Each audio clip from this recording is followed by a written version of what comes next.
చైనాలో ఎవరికీ తెలియంది ఏదో జరుగుతోంది. ఇటీవల పలువురు సీనియర్ నాయకులు అరెస్ట్ అయ్యారు. ఇదంతా ఓ మిస్టరీగా మారింది. కాగా ఈ జాబితాలోకి దౌత్యవేత్త లియూ జయాంగ్షౌ పేరు చేరింది. లియూ భవిష్యత్తులో చైనా విదేశాంగ మంత్రి అవుతారన్న ప్రచారం కొంతకాలంగా నడుస్తోంది. అయితే అకస్మాత్తుగా ఆయన జైలు పాలయ్యారు.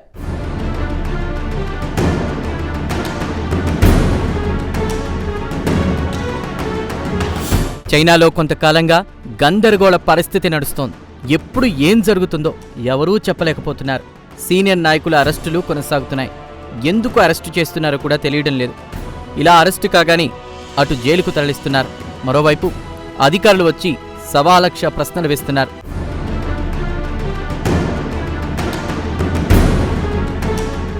తాజాగా చైనాకు చెందిన సీనియర్ దౌత్యవేత్త లియూ జయాంగ్షౌ అరెస్ట్ అయ్యారు. లియూ జయాంగ్షౌ సాదాసీదా వ్యక్తి కాదు. చైనా దౌత్య వర్గాల్లో ఆయనకు గుడ్విల్ ఉంది. అంతేకాదు చైనా కమ్యూనిస్టు పార్టీతోనూ ఆయనకు అనుబంధం ఉంది. వీటన్నిటికీ మించి ఏదో ఒకరోజు ఆయన చైనా విదేశాంగ మంత్రి అవుతారన్న ప్రచారం కూడా బీజింగ్ రాజకీయ వర్గాల్లో నడుస్తోంది. అయితే అంత చరిత్ర ఉన్న లియూ జయాంగ్షౌ అకస్మాత్తుగా అరెస్ట్ అయ్యారు.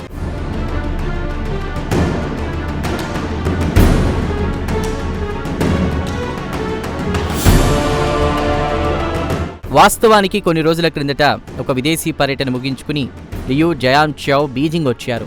బీజింగ్ ఎయిర్పోర్ట్లో దిగగానే ఆయన్ను ఉన్నతాధికారులు అరెస్ట్ చేశారు. వెంటనే జైలుకు తరలించారు. దీంతో కాబోయే ఫారిన్ మినిస్టర్ అని అందరూ భావించిన లియూ జయాంగ్షౌ ప్రస్తుతం ఊచలు లెక్కబెడుతున్నారు.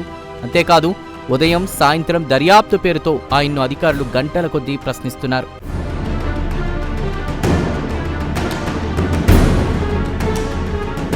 కాగా అరెస్ట్ అయ్యే నాటికి లియూ జయాంగ్షౌ ఒక కీలక పదవిలో ఉన్నారు. విదేశీ రాజకీయ పార్టీలతో చైనా కమ్యూనిస్టు పార్టీ సంబంధాలు నిర్వహించే అధికారిక సంస్థలో ఆయన పనిచేస్తున్నారు. 2022 నుంచి లియూ ఈ పదవిలో కొనసాగుతున్నారు. ఉద్యోగ నిర్వహణలో భాగంగా ఇప్పటి వరకు దాదాపు 20 దేశాల్లో ఆయన పర్యటించారు. అంతేకాదు 160 దేశాల ప్రతినిధులతో సమావేశమైన అనుభవం లియూ జయాంగ్షౌ స్వంతం.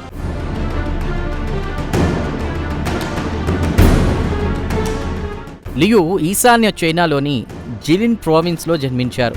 బీజింగ్ ఫారెన్ స్టడీస్ యూనివర్సిటీలో ఆయన చదువుకున్నారు. అంతేకాదు ఆక్స్ఫర్డ్లో అంతర్జాతీయ సంబంధాలపై లియూ ప్రత్యేక కోర్సు పూర్తి చేశారు. చదువు పూర్తయిన తరువాత విదేశాంగ మంత్రిత్వ శాఖలో ఆయన అనువాదకుడిగా పనిచేశారు. ట్రాన్స్లేటర్గా మంచి గుర్తింపు తెచ్చుకున్నారు. కెరీర్లో అంచెలంచెలుగా లియూ పైకి ఎదిగారు. సీనియర్ దౌత్యవేత్తగా ఎదిగారు. అనేక దేశాల్లో చైనా రాయబారిగా లియూ పనిచేశారు.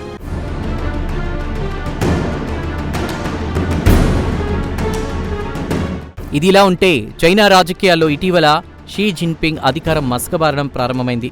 చాలా రోజుల పాటు ఆయన బయటి ప్రపంచానికి కనబడలేదు. దీంతో షీ జిన్పింగ్కు సంబంధించి అనేక ఊహాగానాలు వచ్చాయి. అంతేకాదు బ్రెజిల్లో జరిగిన బ్రిక్స్ 17వ శిఖరాగ్ర సదస్సుకు ఆయన హాజరు కాలేదు. చైనా అధినేతగా జిన్పింగ్ పగ్గాలు చేపట్టి ఇప్పటికీ 12 సంవత్సరాలవుతోంది. ఈ 12 ఏళ్ల కాలంలో బ్రిక్స్ సదస్సుకు జిన్పింగ్ డుమ్మా కొట్టడం ఇదే తొలిసారి. జిన్పింగ్ బదులు చైనా ప్రధాని లీ కియాంగ్ ఈ సదస్సుకు హాజరయ్యారు. దీంతో చైనాలో ఏదో జరుగుతుందనే వార్తలకు బలం చేకూరినట్లయింది.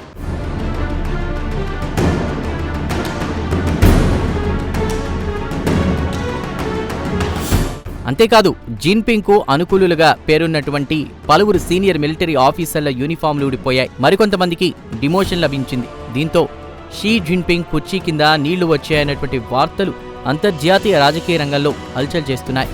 కాగా జిన్పింగ్కు లియూ దగ్గరవాడన్న ప్రచారం ఉంది. ఈ నేపథ్యంలో జిన్పింగ్ను దెబ్బతీయడానికే లియూ జయాంగ్షౌను అరెస్ట్ చేశారన్న ప్రచారం జోరుగా నడుస్తోంది.